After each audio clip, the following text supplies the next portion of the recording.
2, 1. Hey, folks, welcome to Bouncing Brains. We are here, Thursday, August 10th, 2019, episode... October. Oh, Jesus, fuck. Okay, yeah, October 10th, 2019, episode 81. We'll be running this one solo. I'm Sean Hatfield. And I'm Freddy G. Y'all should know by now that this is how we run this show. We're not exactly professional production material. No shit, you're not even talking into the microphone, brother. That's true. I'm trying to... Jesus. Can you hear me now? Aim that thing, man. There you go. We've had this conversation, man. Comics who should know better, whose entire gig rests on the ability to speak into a microphone. Not very good at it sometimes. True. I had that same issue last night at the show. I was trying this bit, but it required me to move both of my hands. Right. So I kept, fucking with the microphone, and then the actual, the little bar was packed, so it was kind of loud. So yeah, it was, my voice was only coming out of one speaker because there was only one speaker available. So you had a mono mix for a live show? Yep, pretty much, bro. Pretty much. By the way, man, shout out to the people, man, that showed out in Laredo last night, man. It was and shout out to Aaron Suarez for putting it together. It was an awesome little show, man, at the rooftop lounge out in Laredo. It was nice. It was it was fun. I had a blast. I'm trying to remember. You said that was the first or the second time you'd done that rooftop comedy? It's the first. It's my second time performing in Laredo. The first time I did the rooftop. The first time I performed in Laredo, I did the downtown bar. It's a nice little venue too. That one with the big glass front on it, right? Glass front. I don't. Oh yeah. That it's a club at the front. It's an actual full blown music club at the front, and then in the back they have the comedy. Space. The performance comedy space. Yeah. Fucking A. I'm just going to double check one time just to make sure that we are, in fact, recording this. We just came from a slightly more professional recording studio than our own. Shout out to the folks over there at RGV Rocks. Yeah, man. Shout out to RGV Rocks for putting us on. It was my second time on there. It was our first time as a duo. We were trying to do our best to market and promote this podcast to help it grow. I had a fun time. The biggest difficulty I think that we both had trying to handle that interview was two things. Was that actual episode was an actual more so a formal conversation as far as interview type, and it wasn't so much open-ended, and we actually had to fucking watch what we said for 30 minutes. I got most of an F-bomb out, the first syllable and a half. Yeah, so shout out to Sean for possibly not getting us invited again. So no, they're real cool, man. They're real cool out there. They actually told us that they wanted us to schedule something with Rock and Rudy and Destiny to bring them onto the actual podcast. So we're gonna work on that and see if we can get them. We can get them as guests on the podcast. Teaser, motherfuckers. A little teaser for y'all. We gonna work on that. I'm not gonna lie, man. That was I was only half kidding there at the end, man. A conversation that short, we didn't even get past the foreplay. It was it's different. It's different, but me, because I listened to a shit. Well, let me rephrase that. I was gonna say I listened to a shit. You still trying to watch your tongue? No. I'm saying what I'm saying is I was gonna say I watch a shitload of podcasts, but it's not true. I watch few different podcasts, a shitload of episodes of them. So what I'm saying is I've seen some that are 30 and 45 minutes and an hour long, but the hour is so well constructed and concise that you do get a lot of information. I mean, some are just straight entertainment. There's no real thought behind it. There's no real purpose other than entertaining. Like I watch a lot of the Breakfast Club interviews. I don't know if you've ever. It's a right, dude. Those are fairly long interviews, man. Those are not short. Nah, they're about the longest one they have is like an hour and 10 minutes. It's the longest one they have. And they're I mean, but they're good, man. And the way they actually, and again, given people, these are fucking people that have been doing radio for 20 plus years, but the way they just have that constructed, and it's very entertaining. Me, that I like to listen to a lot of bullshit for entertainment as well. I like long form, kind of what we do here. Hence, that's where we got the format from. But I like long form conversation. That's one of my favorite podcasts, other than our own. Yes, I am being cocky today. I wasn't kidding. I made that comment while we were in there. Like, I would definitely put up some of our better episodes against a lot of corporate crap that goes out there. Yeah, for sure. And till this day, man, we're on episode 81. This is 81. We're episode 81, and don't ask me exactly what episode number it is, because I don't remember. But I do want to give a shout out to the episode that we did with Ray Flowers, Lonnie, and Christian. That 3 hour and 20-minute episode that we did about the very first, because I think we've only done 2 of them with them, with Ray and Lonnie. Yeah, I think Lonnie was only in here the one time. That one time, well, the one that she was on. Yeah. To this day, that was like episode 49, maybe 45. No, that was way early on, man. That may have been before the 20s. Oh, really?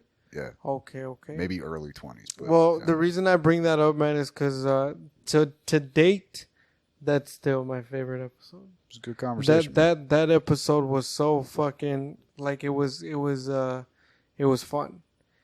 And I think that what makes it the most fun is, man, is like when you kind of what we were talking back at the radio station, when you allow people to genuinely be themselves. I feel like I said it at the radio station, and I didn't say it because I was at a radio station, but that was my dream. Like, comedy and radio have always been what I wanted to do ever since I figured out that comedy and radio existed.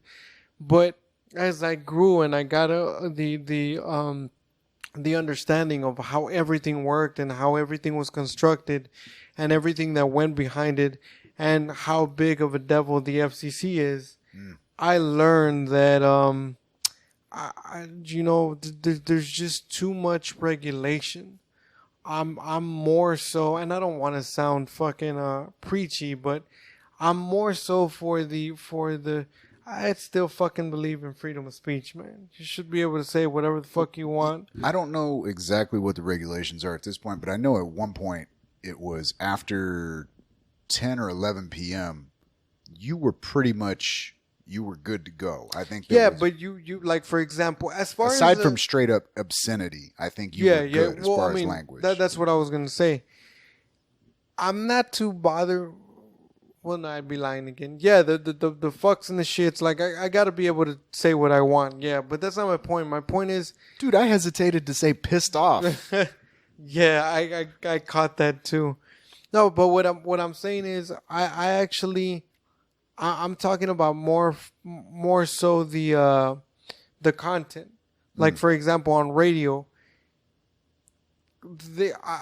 I don't know the specifics, but I know that there's a lot of radio stations that they over the water tell you, yes, you can talk about religion, but you really can't. Yes, a huge one.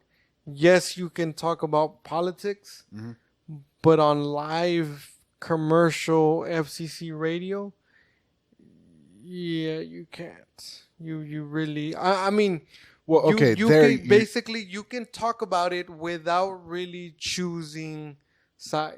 And now, see, that's not unless you're on conservative radio or liberal radio, which there is radio stations specifically for that. okay. But that's not necessarily something that the FCC is at fault at. It's a lot of the times that's the station itself that's trying to avoid any kind of.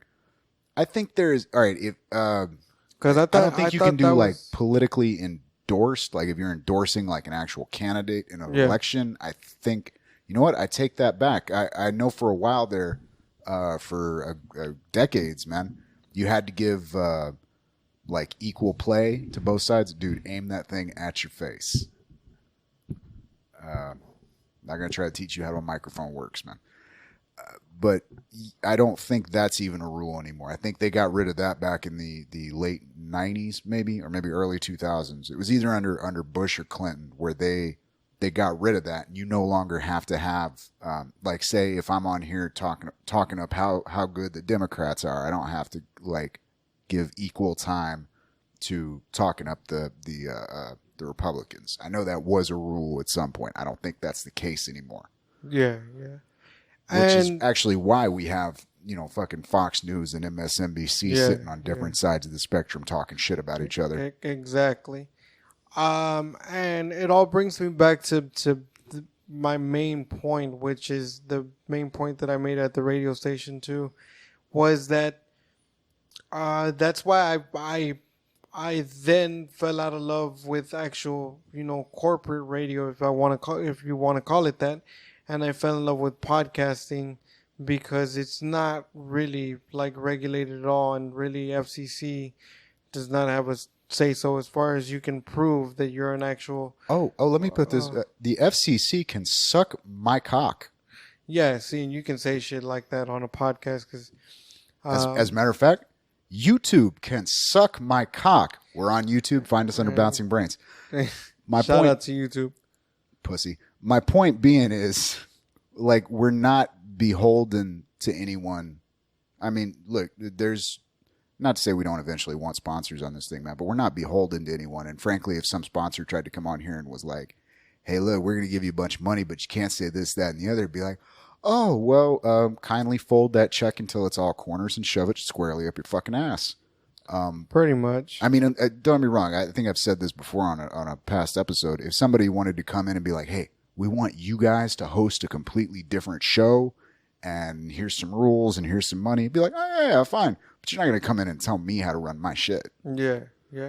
And which brings me to my next point, kind of, is that that's why, like, if anybody decides to get into podcasting or comedy for that matter, I've always said it, you have to come in and do it because you love it.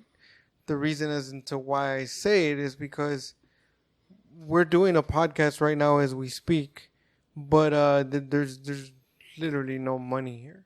So what I'm saying is, if you're doing it as a way to try to create a quick buck, good luck, because this is gonna be a minute.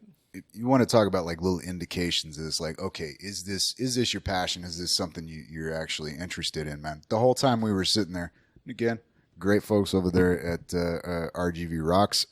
But the fact that we were sharing a microphone and it was just kind of generally aimed in our direction, like the whole time I'm going, is that going to pick up the audio? Is that going to be good enough? Is anybody monitoring this shit? Yeah.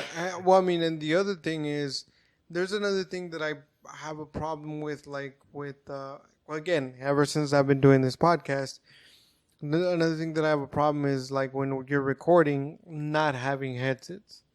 And people that say that you don't need headsets when you're in a studio space, trying to do even a semi-recorded. If you have an engineer that is listening and can at least go like, "Hey, talk into the mic." Yeah, but then like you don't even want that because it's distracting. So to me, that's exactly what I'm saying. Like, there's nothing better than having an actual set of monitors where you can listen to yourself. So that you yourself, oh, I'm too far from the mic. I need to come closer.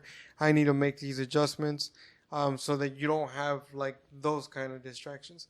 Another thing that I found that it also helps with a lot, Because, like, for example, we have, like, noise cancellation, like, headphones or whatever.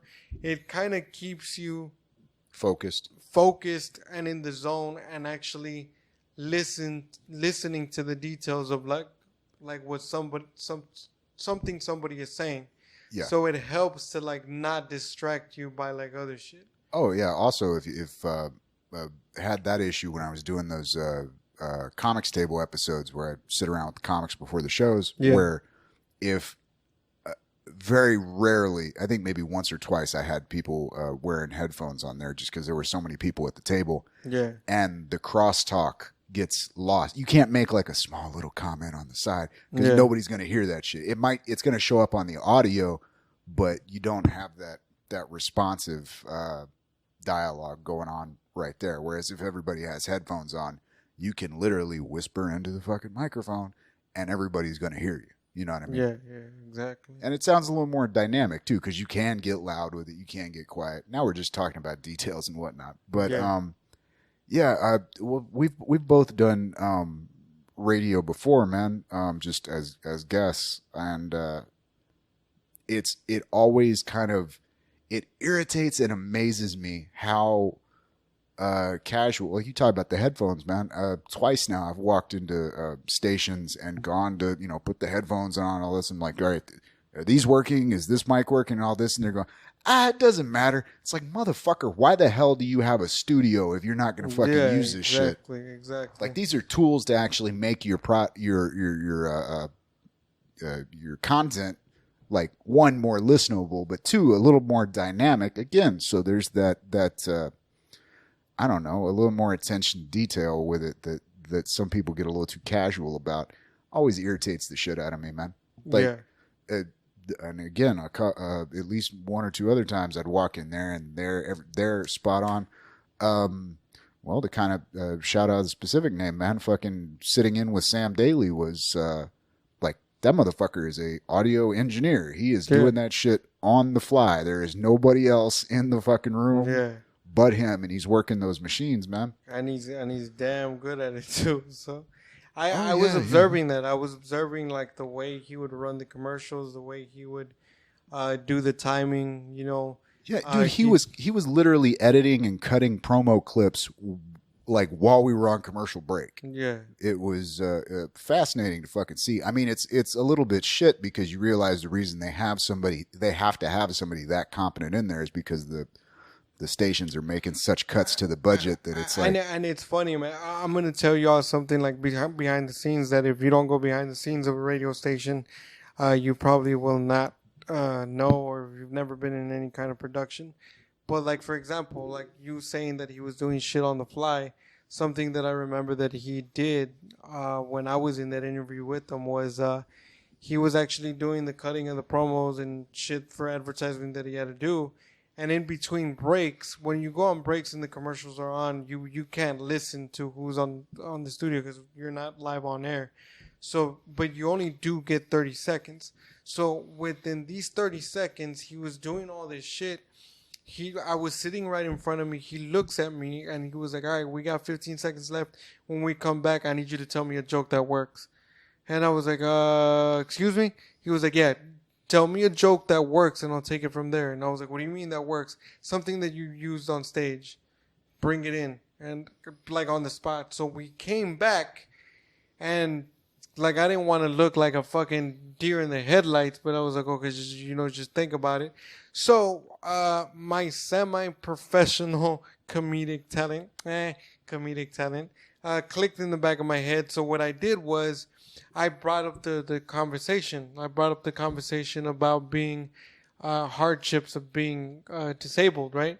So me and Sam started talking about that, and then he caught on to it, and he asked me. He was like, "Man, so what were some of the hardships, when you were a kid, dealing with your disability? Because if you don't know, because you can't see them, my guess is disabled, and so on and so forth." So we got into that.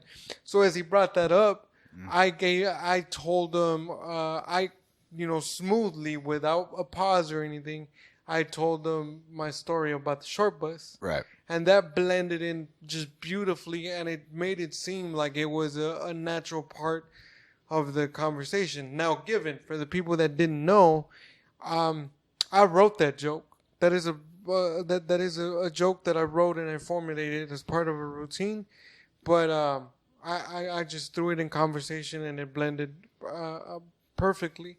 Now that was the point I was trying to make when he told me, I need you to tell me a joke that works. That's what that meant. And then Sam Daly did his part of playing the audience, right. And he gave me the beautiful laughs. And when you listen to the interview back on the radio, sounds like you would never know that was pre-production, post-production, on-the-fly production. You know what I mean? Gotcha. So, and not a lot of radio DJs can pull that off. I'm not gonna lie though, man. Fucking Did he do that to you? No. I was. He didn't tell you to tell you a joke. Yeah, no. Well, to kind of shit on you and make myself look good, I think probably because I was just being naturally funny. But whatever, man. Okay. Yeah. All right. It's like, bitch, you dropping the ball here, Freddy. Tell me a joke. Nah, but in all seriousness, man, that was like the most professional situation I've ever been in as far as being able to do the radio. Yeah, that was one.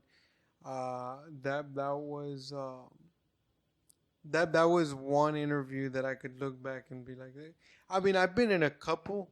I did an interview for a radio station, and it was an independent actually radio station back when I was living in LA. But I was actually doing music, like the whole music thing. For the people that don't know, I didn't always do jokes. I was trying to do the whole music thing. It's in a barbershop quartet, and pretty much shit didn't work out. Anyway, but I was doing that, and I was at a radio station, and the professionalism of that radio station was just through the roof. Everything was on point. What I'm trying to say is, you could be as dumb as a fucking doorknob, and they made you look great. You know what I'm saying? Because, right. But see, we go back to what you said earlier. At that radio station, they had a program director, they had an engineer, they had some other dude. I think his only job was to direct you, the guest. Yeah. Because there was another guy like in the corner. He was about 2 feet, but he was off camera. He was about 2 feet away from me, and he was telling me with actual fucking cards, like a fucking Jeopardy game, and he's like, "Now you do this." Like this is a fucking Tonight Show or something, man. Yeah. Now you do this. Now you do. But again, I go back to the same thing. When you go back and listen to the interview, right? Beautiful. It sounds like you came in and you meant to do that shit. Dude, you want to talk about like a level of insanity that it's funny. I really enjoy the show, but if you ever watch the Bonfire, the video portions, you familiar with the Bonfire? No, I'm not. It's I think it's Comedy Central Radio, and it's hosted by Big J Okerson and Dan Soder. Oh, okay. You can find the videos on YouTube, but they've got probably. Let me see if I can do the math here real quick. Including the two hosts, probably 8 people in the studio.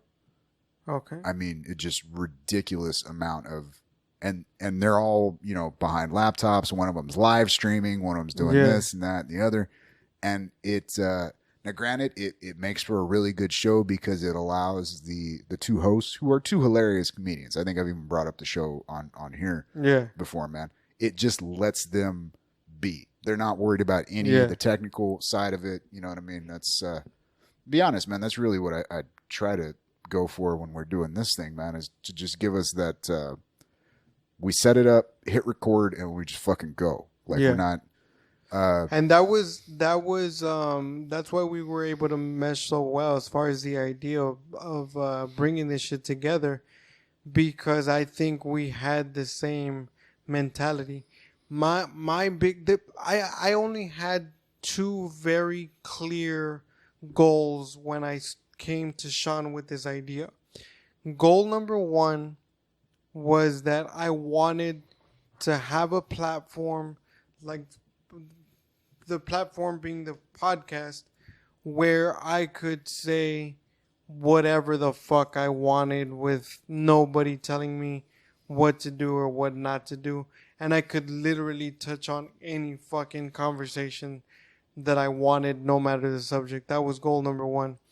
Goal number 2 was with that same platform being built, I wanted that platform to be used to, in somehow, some way, reach out to the local community and affect in a positive way. One of those ways being shining a light to the young up and coming talent, whatever artistic talent it is that you have, whether you're an actor, producer, rapper, musician, whatever, but for them to have a platform to come and expose their skills.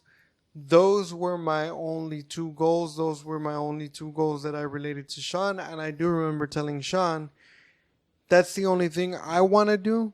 Whatever the fuck else you want to add to it, I'm for it. Whatever else you want to change or do. But as long as these two goals are not lost, like, that's the only thing I'm trying to accomplish. So, and yet we still haven't had meth or hookers in here. Exactly. See, but that was Sean's idea.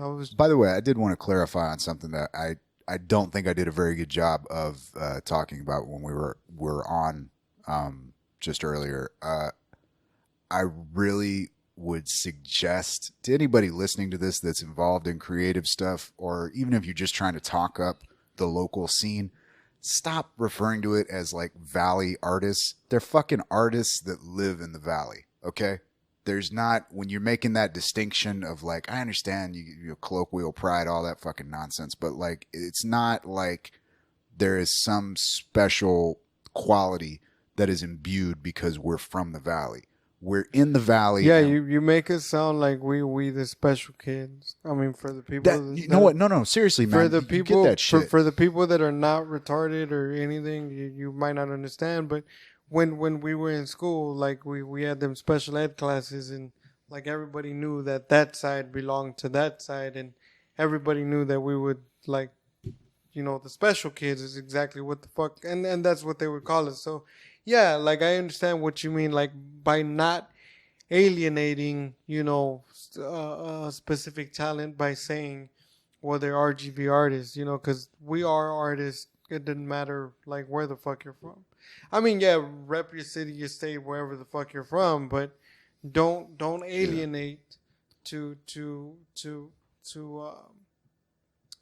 that specific thing, because it kind of makes us feel like you're trying to put us in a box. Yeah, it's like, look, there's nothing wrong with having like a little bit of pride from somebody that comes from where you come from, but the fact that you come from that place gives you nothing. Like, there's not like some special quality that's imbued upon you because of that. You know what I'm saying? Yeah. Now, well, I think we've had this conversation before, man, where it's like people on the flip side of that, people get dismissive when you go, oh, he's from, the Valley, especially people from the Valley. You know what I mean? Yeah.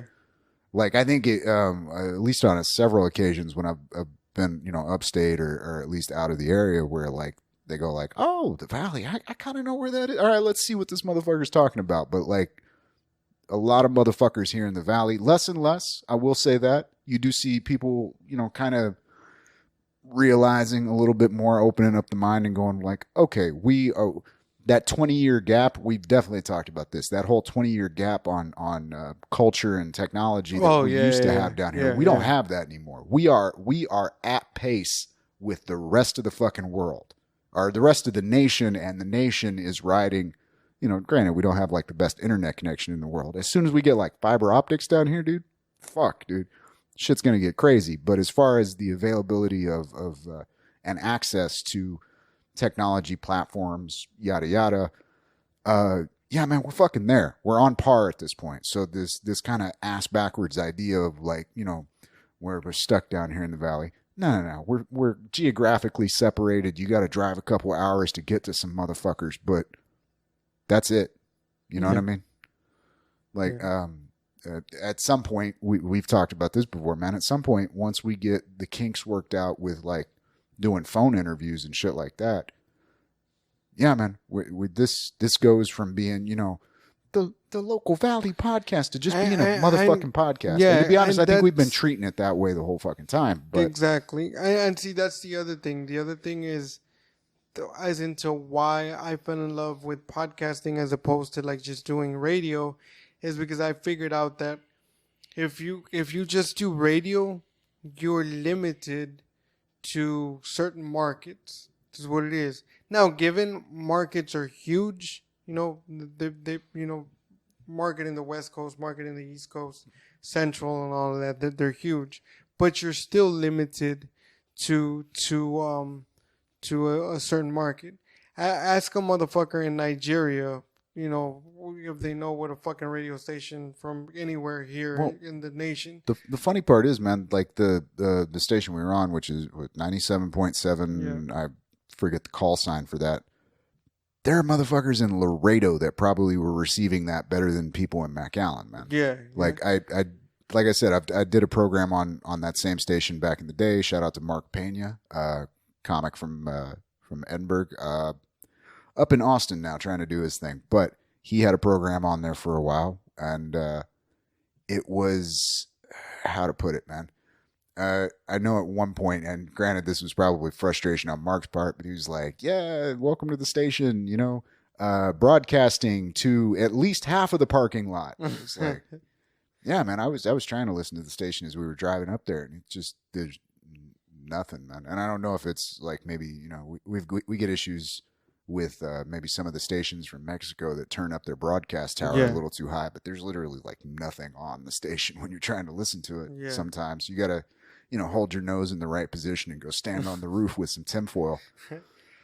Like where I was going with it, like as far as like the podcasting being as to why I like it more, is because with podcasting you have the potential to reach a worldwide audience, literally a worldwide audient. Hey, shout out to the Not Safe for Listeners motherfuckers, man. They got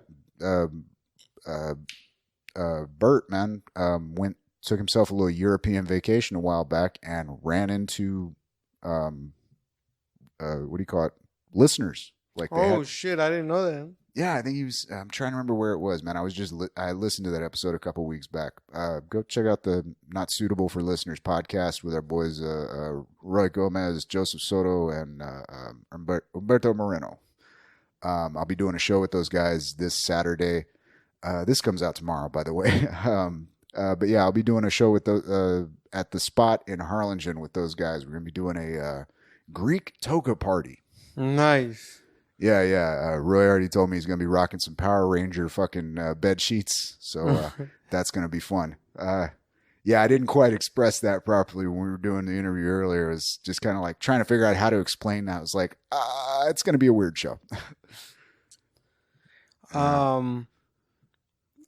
was gonna... Sorry, did I distract you from a thought? Yeah, I was going. Oh, the you can reach like an international market. Yeah. So being able to reach like a worldwide market, like the sky's the limit. Now, just because I said that, it's not as easy as it fucking sounds. I mean, you have to put like serious like work behind it. I mean, we're coming to you fucking live, well, pre-recorded, and we're on the internet, but we're still trying to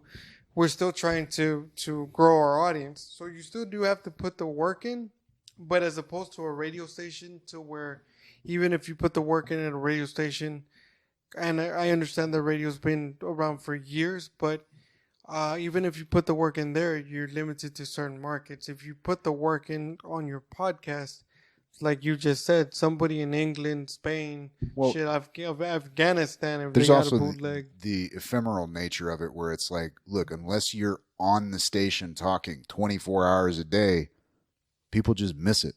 Like, it's not like that shit gets. I mean, now they are starting to kind of post the content up for streaming purposes and shit like that. But that's something that's very recent. Not everybody's doing it. So whereas with these, man, we record them, they go up. Unless the server goes down, that shit's gonna be there till the end of time. Yeah, exactly. Which again, my whole thing was always, man, that like I wanted.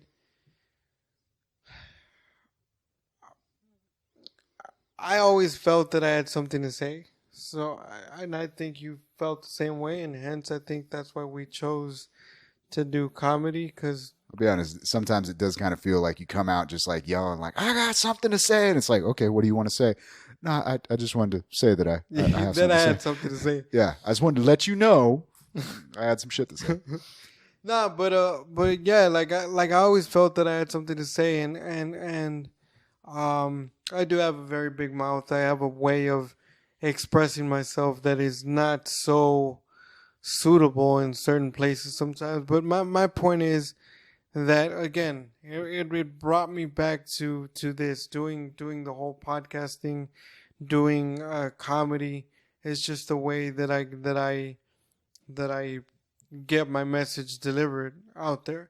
So, um, going back to creating this platform and being able to have this, like I I also wanted to do things for like the community and have that have that outreach there. But there, like I was saying earlier, there is kinks that you have to work through, which goes back to my original premise of when I started this conversation. If you don't do this at least particular thing because you love to do it first, you're gonna have one hell of a time fucking getting this shit together.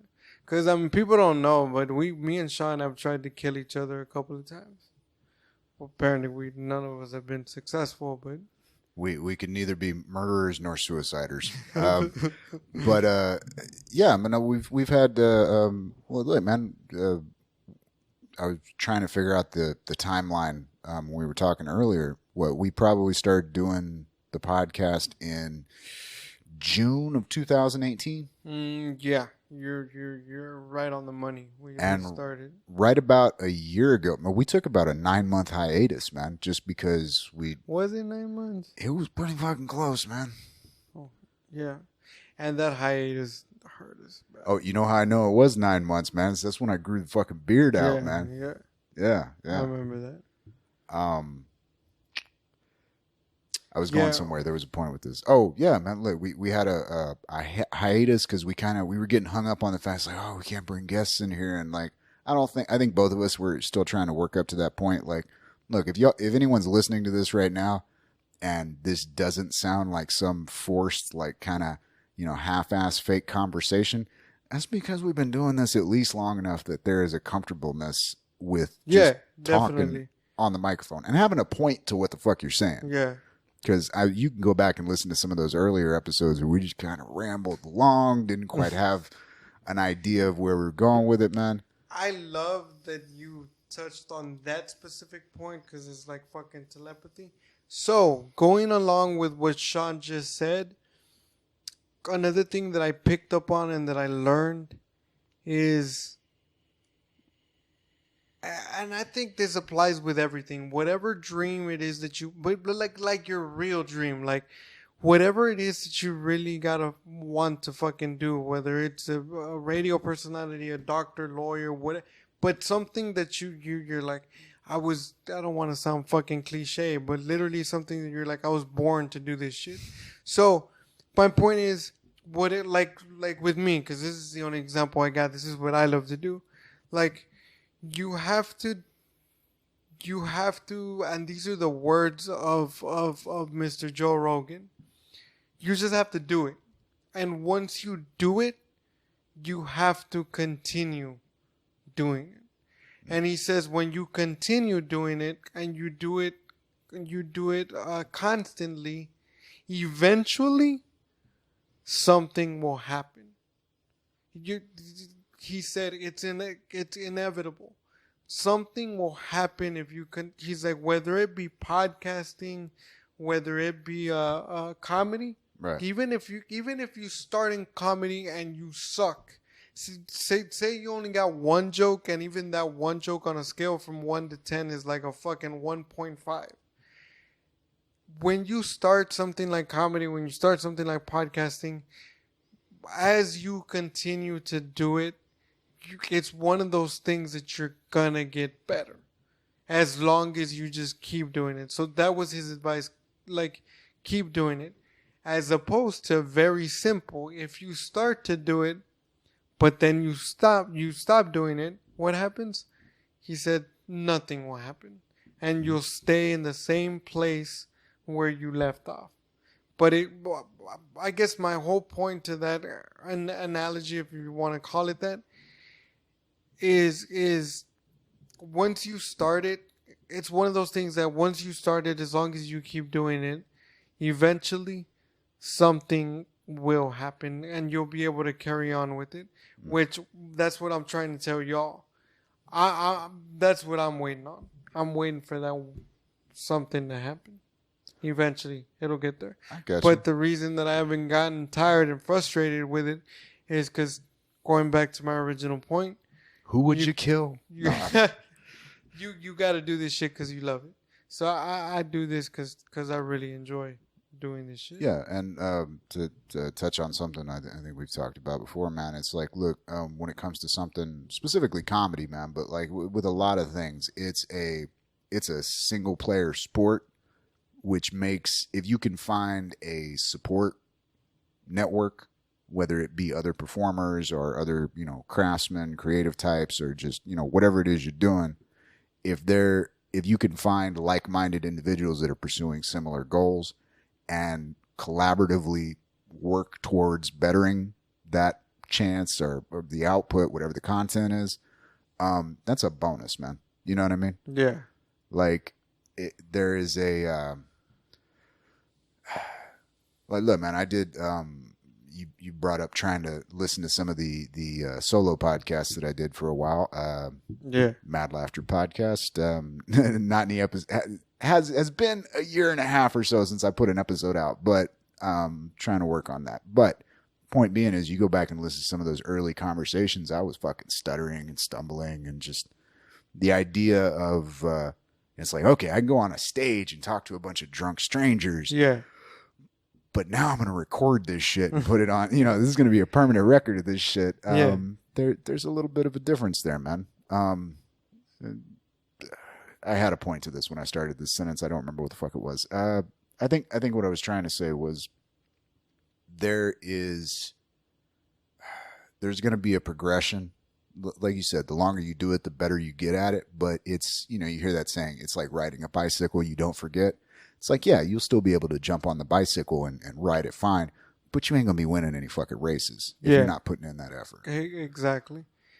Yeah, absolutely right. And if you got people with you, you know what I mean, whether it be like collaborative partner, like we have right here, or, whoever, if you got somebody that'll fucking, just share your shit on social media on a regular basis, that is a bonus, and take that as a bonus. You know what I mean? It is a what's the word I'm looking for here? It's a little gift from the universe, if you will. You know what I mean? Now, the other thing that I learned as I've the year and a half, however fucking long we've been doing this shit, I've also learned to, like, as you continue to do this, and I'm pretty sure if you're a radio personality, they can relate too. But I've learned there is a such thing as perfecting conversation. Yeah. Plain, simple conversation. Like, there is people that you can literally say they don't know how to conversate. They do, and they like, it's legitimate. It's something that they don't know how to do. So something that is a difference that I've noticed since I started doing this. I've learned to, first of all, I've learned to listen. Before I started doing this shit, like, after I started doing this shit and we started recording these podcasts, like, I realized that when I used to talk to people, I really wasn't listening to them. Now, this is what I mean. Like, I don't want to come off as an asshole, which I probably still was, but like, what I mean is, I was hearing what they were saying, but I wasn't listening to what they were saying. There's a difference. Like, this is the best way I can explain. I was so invested in thinking about what I was going to say in response to them that I wasn't paying attention to what they were really saying. So doing this here has taught me to tell my brain, wait, chill, shut the fuck up and listen to the information that you're receiving so that you can formulate exactly what it is that you're going to respond. And it all goes back to the same thing of learning the ethics of like conversating with somebody and creating that dialogue. And this is how I'm going to tie it all back around to where I was going. I still stick to my guns about the biggest problem that we have between us humans is the fact that we do not know how to communicate. I think that if we really learned how to communicate with each other, we could avoid half the shit that we get into. See, that was kind of on similar lines, or it kind of ties into a thought I was just having right now, man, which is as, let's say, smoother a conversationalist I do feel that the podcast has allowed me to become. If I run into somebody who is just shit at having a conversation, that's just stumbling and doesn't have any fucking clue what they're doing, it fucks me up in the conversation. You know what I mean? It's like, dude, there's nothing I can do to salvage this. You're just really bad. Nah, but even in a way, I mean, you could try. But that's what I was gonna say. Even in a way, like even if the person, because I just thought of somebody, I'm not gonna say. To be clear, I didn't mean on the podcast. I mean in general. Life. Yeah, that's what I'm saying. Yeah, but then that's what I said. That's what I was gonna say. Like even when you run into that person, and I just actually thought of somebody, this person, they don't know how to convert like at all. Like they're not only is it because they come from like a very like they're from the hood, you know what I'm saying? Like when you're from the hood and that's all you know, your conversational. I'm not saying you're stupid. I'm really not. It's just you're more ignorant to the fact that there's way more things that you can talk about.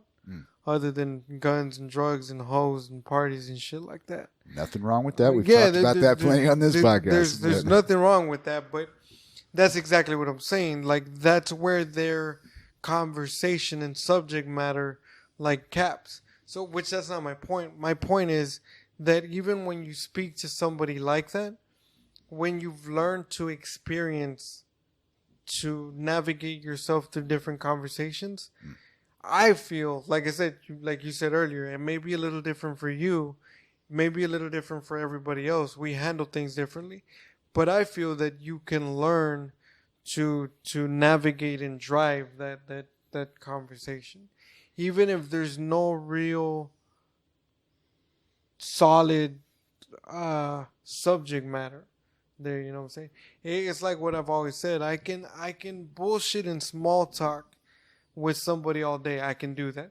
But if somebody wants to hold a deeper conversation, and this is my downside, this is my flip side to it. So if somebody wants to hold a deeper conversation, I can do that too, as long as it doesn't get too smart and intellectual. Because when it comes to like the smartness and the different subjects of being like intelligent and astrophysics and aerodynamics and fucking why is there black holes and I don't know none of that shit, and I wouldn't be able to tell you the half of it. Well, to for like a little bit of a visual type of scenario, man. Well, first of all, a conversation is not a competition, and there are a lot of motherfuckers that try to treat it that way. You know what I mean? Either the one-uppers. You ever talk to a one-upper? Well, there's the one-uppers, man, and then there's the motherfuckers like you were talking about, like, look, I enjoy talking to really intelligent people that are above me as far as the level of intelligence. I do too, man. But to add to what I said earlier, if I'm gonna talk to somebody like that, I want somebody that's really smart, but that is so smart to know that they're gonna have to dumb it down so that I understand. Do you know what I'm saying? Well, did you happen to catch that last time that Neil deGrasse Tyson was on the Rogan podcast? No, man, because I don't listen to 3 of those conversations, and I'm not exaggerating. My head hurt because I had to, like, I felt like I had to pay so much fucking attention to like detail on what he was saying that like I felt like it was a test. I really enjoy listening to Tyson when he's by himself or when he's doing his own podcast. I forget the comic that he has come in and sit with him just to do like color commentary type of shit. Yeah. He's really good at that when he's off on his own little thing, but the motherfucker sucks at having a conversation. He is a horrible fucking conversationalist. Really? I think Neil deGrasse Tyson is a horrible conversationalist. Because he doesn't know how to play the game. Like, he's great at like drawing the line of conversation and like expounding on that. But if somebody, like, look, man, either somebody's not following you on a concept or they just don't want to follow you on that fucking concept. You can't drag them kicking and screaming down that way. And you can't get frustrated at them if they don't want to talk about that shit. You know what I'm saying? Yeah. Like, and granted, on the other end of that, man, if you're in a conversation where it's like, look, man, I'm not really interested in that, you can't just, dig in your heels and refuse to go down that way. You know what I mean? You got to know how to pivot. It's like, that's interesting. How about this? Yeah. And what I was going to say was, man, the metaphor I think works real well. It's like playing, playing basketball with like a small child. It's like, look, I can dunk on that kid all day long. Yeah. But there's not a lot of fun in that. You know what I mean? Unless I'm just some sort of sadist that loves seeing this kid fucking cry. Yeah. But on the flip side of that, man, I've played basketball with people who are way more athletic and they're better, you know what I mean? And maybe for like the first 10 points or so, there's kind of a almost perverse thrill in watching them just be so much better than you. But after that, like if we're not actually going to be like playing, you know what I mean? Yeah. Don't be wrong. If it's a game and it's like, hey man, $5 first to 21. All right, fine, cool, man. Like by all means, whoop my ass. But if we're literally just killing time and trying to have some fun, you showing me how much more proficient you are at this stops being fun. It's like, fuck you. I don't want to play with you anymore, man. Yeah. You know what I mean? And there are a lot of people that you run into that. You know what I'm saying? Hell, man. Not to mention any names, man, but I know a couple of people that like I was saying, you got to know how to pivot the conversation. It's like, that's interesting, but how about this? And then they just try to drag you back in. It's like, motherfucker, get a fucking hint. You know what I mean? Just take the hint and let's go somewhere else with this. Like, let's cut the difference. We don't have to talk about what you're talking about. We don't have to talk about what I'm talking about. We can go, let's find something else, man. Did you watch the latest episode of, What's It? Something like that. And there are folks that don't know how to not abandon. That's probably harsh. And to their defense, I will just say this one thing. Yes, autism is a thing. I was not going to say that, but that's why I'm here, Freddy. To their defense, I will say this one thing. That there is, depending on the subject matter of the conversation, like say that you're having a serious conversation, like those deep conversations I was talking about earlier, and there is a point that you're trying to make, or there is a point that you made on your end, and you need that response from that person, and then they try to pivot. Right. Or avoid the question or avoid whatever. In those scenarios, I'm not opposed to the person being like, hey, motherfucker, like, come back because this is like what I'm saying is there is conversations that you just can't leave undone. Well, okay. Let's like, say, for example, say that we're talking about this and just out of nowhere, I was like, hey, man, well, Sean, we're talking about, like dating and shit. Like, well, there was this one day and I fucked your girlfriend, but you weren't there, Hey, but did you watch the game on Sunday? It's like, wait a minute, motherfucker, you just not gonna fly past that like you didn't say that, Okay. You went to the even more extreme scenario than I was gonna say. What I was gonna say was, I think there is a distinct difference between I'm talking to you and we're talking. You know what I'm saying? Yeah, exactly. And sometimes you need to talk to a mother. Like, I need to talk to you. Yeah, exactly. And if somebody's being evasive we're on talking. That, yeah. But if we're talking, it's okay to, hey, well, this shit over here. That's fine. But if I'm talking to you it's like, damn, I got flashbacks. I feel like I'm talking to my 2-year-old daughter. She does that because real quick with my kid. So she's 2, right? But my kid already learned at 2. I'm not bullshitting you because she's done it more than 3 times. She's learned at 2 years old how to try to avoid what you're telling her. Right. Because what she'll start doing is like she'll start playing with you. Like she'll listen, but as soon as she figures out that you're getting after her, right, she'll like start throwing you the ball. And she's like, she'd start blowing me kisses. I was like, no. I'm talking to you. We'll get to this right now. And then she'll go right back to trying to grab the ball. 2 years old, people, and that's what I'm dealing with. 2 years old. 2 years old. Hey man, let's be honest. There are developmental stages to the human brain. She probably doesn't even think you're a real person at this point. Oh no, I think she knows I'm real. You're just a funny cartoon to her.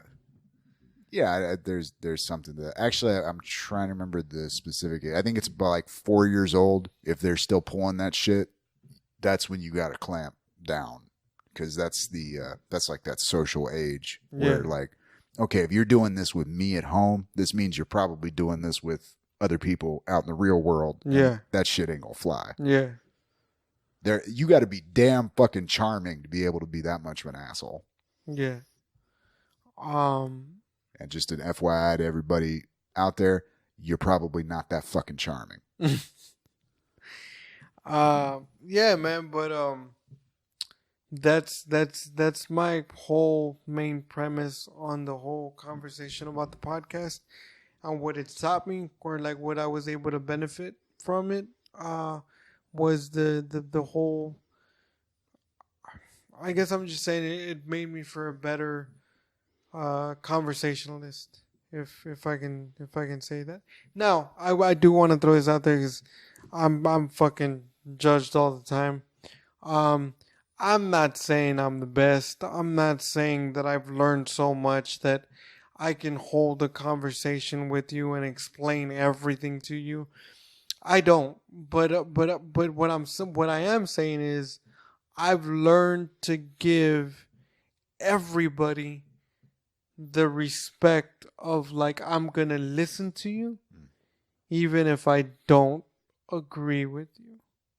You know, because I feel this is another thing that I've learned from, believe it or not, from fucking being a comic and doing these podcasts. Like, I've learned that I always knew that you're never going to agree with everybody. It's not going to happen. It's impossible. It's not. Give it up if you're trying to do that. So, what I'm saying is, before I used to talk to somebody on a certain subject matter, and my main concern, it was, how do I convince this person to think like me? And that's the worst thing that you can do to anybody when you're talking about any subject. I've learned to the flip side of that is I've learned to, what can I do to understand why this person feels this way, even if I don't agree with them.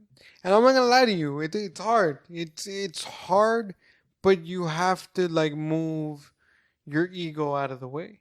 You also have to remove your feelings. You have to remove your feelings and your emotion from the conversation, because if not, you're gonna like let your emotion get in the way. And if you don't agree with what the person is saying, then you're not gonna be able to.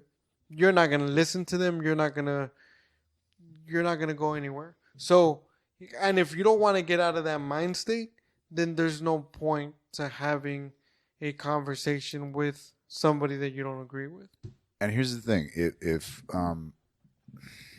once you, well, I'm not going to say once, man. If you acquire the ability to have a conversation like that, where it's like we're not even talking. Let's say, how to best put this, man.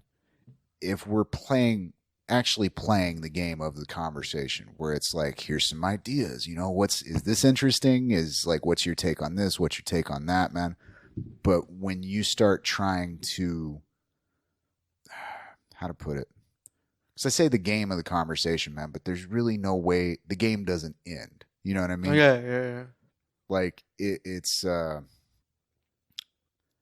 like a really good game of like, say like, rugby or soccer, where it's like you can go all the way through a fucking like 2-hour game and nobody scores. Yeah. But the game is still fucking fascinating because it's the interplay that's going on. But when you get somebody that just wants to fucking win and you want to shut down a conversation quick as fuck, dismiss somebody's opinion. Like, I don't mean necessarily disprove it or fucking, try to dismantle. I mean completely dismiss. It's like, you're a fucking idiot. That'll shut down a conversation. Great point. Great point with what you just said right now. That's another bad thing that you can do in a conversation. And I cannot remember for the life of me what famous person or what fucking ancient person, for that fucking matter, said this. Oh shit, I think it was Bruce Lee. I'm not sure, but I think it might have been Bruce Lee that said, the loser will rebuttal with an insult. Yeah. And now I completely understand what the fuck that means. That means that when you're having a conversation with somebody and you get to a point where you absolutely 1000% do not agree with him, and that's fine. I want to make that very clear. It's very fine. It's very okay to not agree with somebody. But when you get to that point and you start telling them, oh, well, it's because you're a bitch or because you don't fucking understand, you're a fucking idiot. Right. When you start telling the person that they're basically stupid because of how they think, you just lost. They didn't. Yeah. Because you're resulting to an insult. And again, I go back to the same thing. You don't have to agree with them, but what I would advise is try to educate them on why you think the way you do on that certain subject, and let them educate you as into why they feel that way on that subject. And if at that point you still don't agree, then you have to learn to respect that you just don't agree on that shit. I'll give you a perfect example. I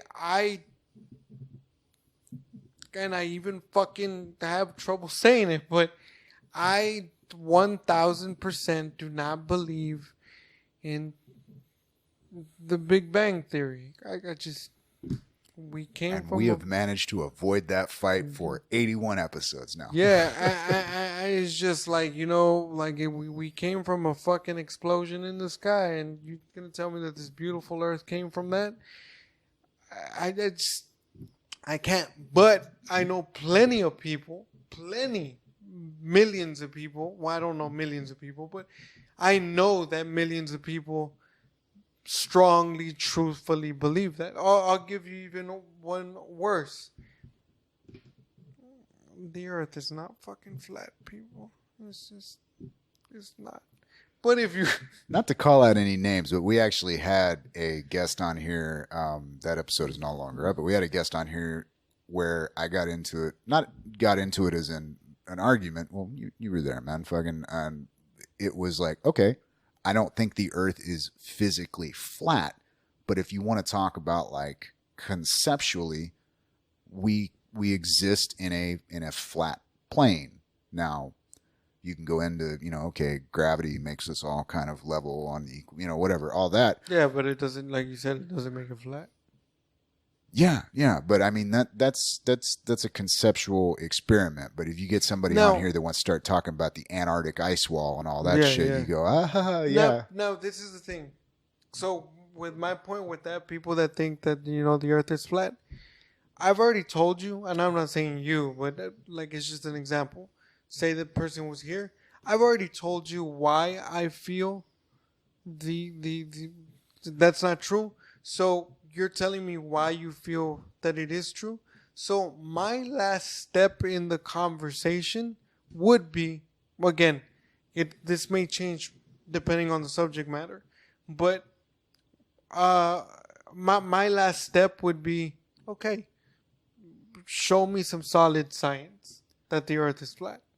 Show me something. Well, honestly, I'm more curious when it comes to that. It's like, okay, if you genuinely believe that the Earth is, Why haven't we fallen off yet? well, not What just the fuck that, I'm but I saying. mean, I want to know what the next step, because like, okay, like the Big Bang, like I incorporate that idea, not necessarily, this is how it happens. There's even every theory I've ever come across for the Big Bang basically says that those first few seconds, there is no way to know what the fuck happened. Like we kind of have a general, Because it was a flash, right? That's what.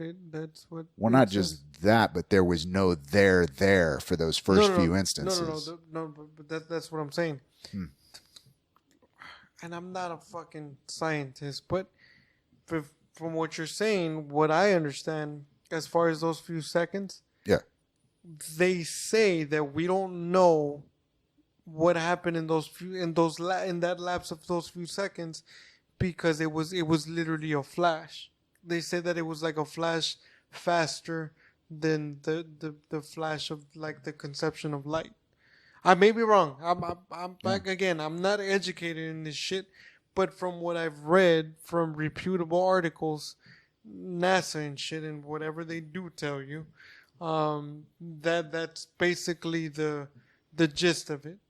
Now, as far as it being the flash and those missing seconds, that's fine. Like I would give the person that. My only problem with that is it's really difficult to wrap my head around the fact that from that flash, that explosion, that caused this and moved on to that. All right, but what I was getting at is the fascinating part for me, and the part that I is actually incorporated into my understanding of existence itself, is not the event that precipitated that, not the instant of whatever that was, the instant of creation or expansion or whatever. It's the ongoing, not mechanisms. What's what I'm looking for? The ongoing of the second event and the third event, and the way that the progression after that, and the way that kind of models our basic understanding of stuff like biology and physics and all that. And it's like, okay, this is an ongoing thing. This isn't a still picture. We are, in a slow motion explosion that is causing these after effects, and the after effects are the interesting part. So that's why it's incorporated into my concept of what existence is. So if somebody comes to me and goes, the Earth is flat, there's a giant ice wall, there's a dome over this, the moon's not real, and I go, okay. You're reminding me of that Joe Rogan episode with the ice wall. Did you ever watch I still haven't seen the one with Bravo. No, but did you ever watch the animated one? The same conversation, but whoever does the cartoon clips for Rogan. No, I haven't seen that one. Oh my god, bro, you have to watch. Oh, I'm going to show you one. I'm going to show you one after this, man. That it's hilarious. You reminded me. But my thing is, it's like, okay, I will accept that this is what you believe, but I want to know how does that affect your conceptualization of everything else? Because there's a lot of, that neither one of us has access to, a weather balloon or a satellite, you know what I mean? Yeah. As far as all that's concerned, that could be the fucking, the projection of the Matrix. But I'm saying, like, daily existence, how does that affect your concept of that? That's where I find it interesting. There's that, but I'm kind of sort of on the other side of the spectrum to where you're at. How so? Let me give you an example. So the reason as into why I learned, because I was that person. I was like, no, you're wrong. It's fucked up. Like you're stupid. I was that person. I'm glad I'm no longer like that. Even though sometimes I can catch myself almost trying to say something like that, but I try not to.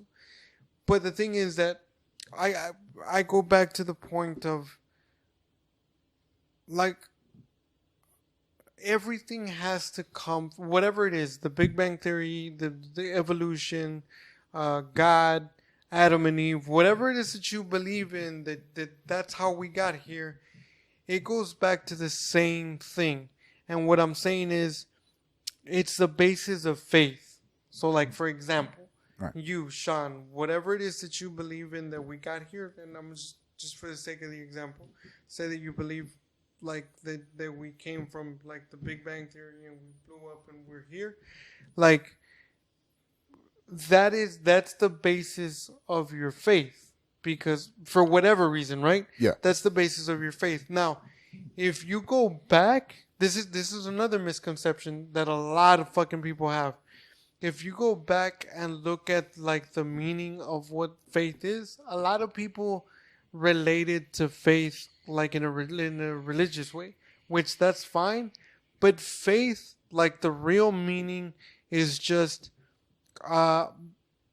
believing without seeing, basically. It's just it's a belief. It's what you believe. It's your faith. So that brings me back to the whole point of the conversation of if you believe in evolution, if you believe in God, if you believe in the Big Bang Theory, if you believe in the fucking flat Earth, if whatever it is that you believe in, that is the basis of that person's faith.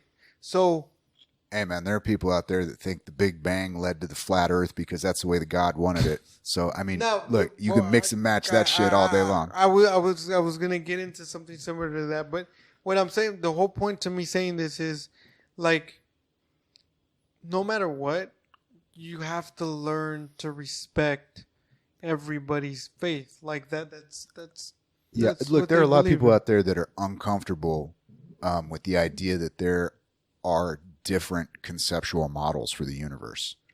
You know what I'm saying? Yeah. Like I think I've brought up the idea. By the way, what I was gonna say was a shout out hashtag to the people. Hashtag to space is fake. There is now a group of people that legitimately believe that the space doesn't exist. And here's the thing: I don't want to lock those people up in re-education camps, man. Like I want them out there making the weirdest, most complex, convoluted fucking explanation for why that is the case. You know what I mean? It's like I think of it like this, man. I don't listen to a lot of let's say conspiracy theories much anymore. I mean, don't get me wrong. I don't either. I do it for fun. Like I used to, like back in the day. Yeah, back in the day, it used to scare the shit out of me. But here's the thing, man. Having like listened to motherfuckers like Bill fucking what's his name, the guy that wrote Beyond a Pale Horse or Behold a Pale Horse, and hours of listening to like Alex Jones documentaries, and then all the other shit. David Icke with the fucking the richer reptilian type of shit. But here's the thing: in the trying to come up with those convoluted and overly complex models for what they view the world to be, they end up having to reach to all these disparate points where it's like, dude, I know a lot about European history from having listened to all these crazy people going, the Rothschild banking cartel has run the world, and here's some evidence, and here's some evidence. It's like, wow, I didn't know all that shit. I don't come to the same conclusions that they do, but being aware of all those little, it's like, okay, here are the elements of history and existence that these people are drawing upon. And the fascinating bit is that we can look at the same information and draw vastly, faith being a big part of that. It's like, if your presuppositions are different enough from the other person, even the facts will lead you to vastly different assumptions about the universe. Exactly. Now, you brought up a good point which, and I don't want to go into a lot of detail because I really don't believe we have the time for it. But you made me think, going back to like the conspiracy theories. Now, don't get me wrong. There is theories that I do believe in, like not that I believe in them like 1,000%. I say conspiracy theory for lack of a better term. It's no, but I knew what you meant, but you gave me that idea. But we don't really have we don't.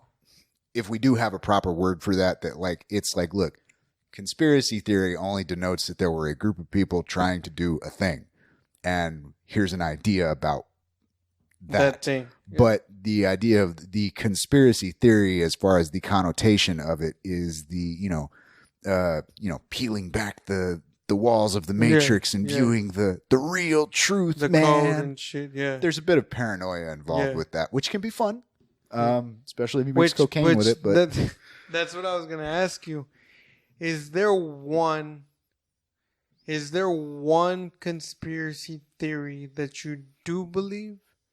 And the short answer, because like I said, we don't have a lot of time, but the short answer as into why. And then I'd like to give you mine and see if we meet anywhere in the middle, or see if we both believe in our theories.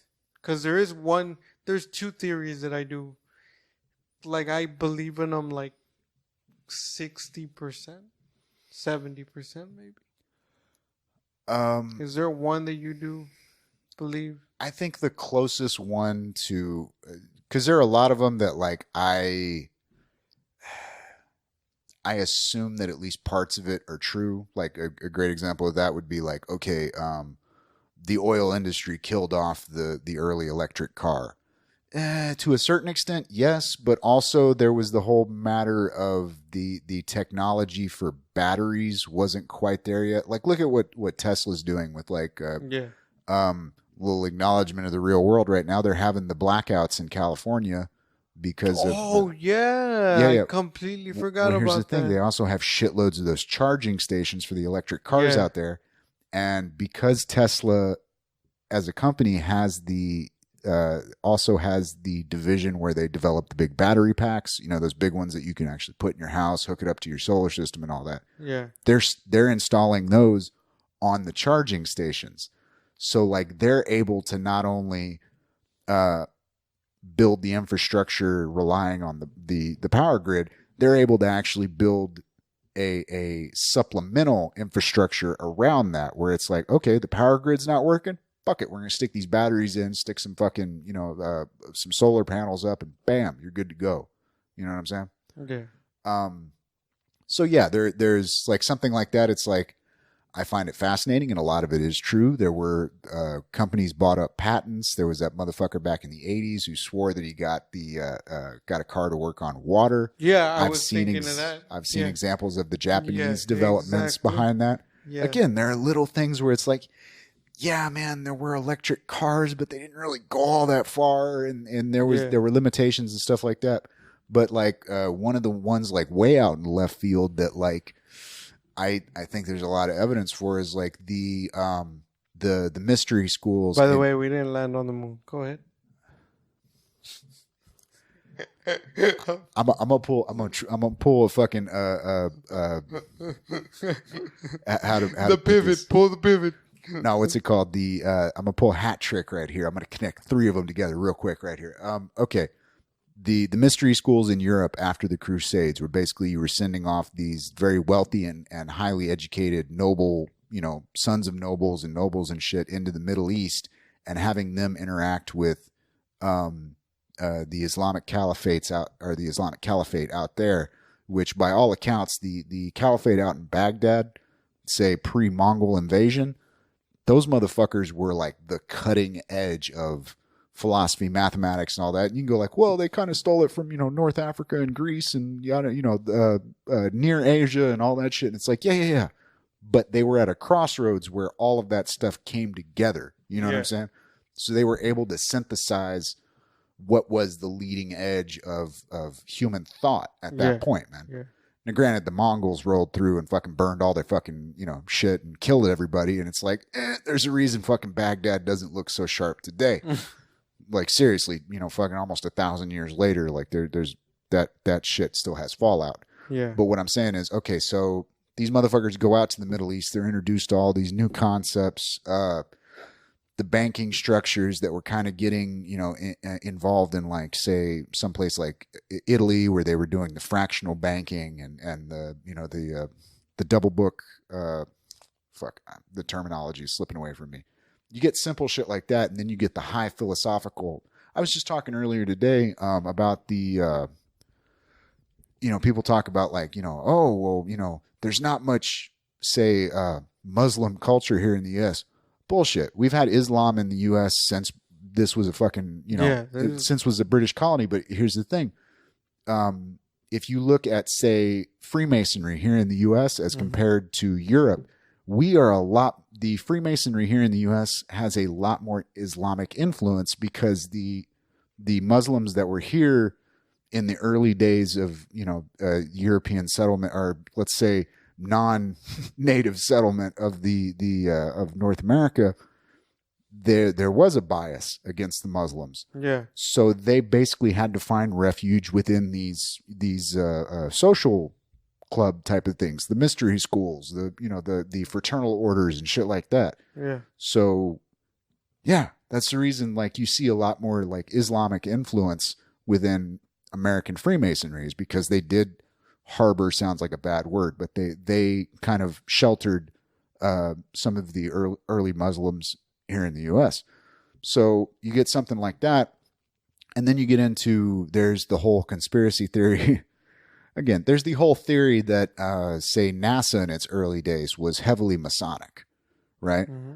And part of that had to do, I mean, you got the idea that it's like, oh, well, if space is fake and we didn't go to the moon, you got to have motherfuckers that can keep a secret. Well, on the other hand, you're also in the middle of a fucking Cold War, and you kind of want some motherfuckers that are vetted. You know what I mean?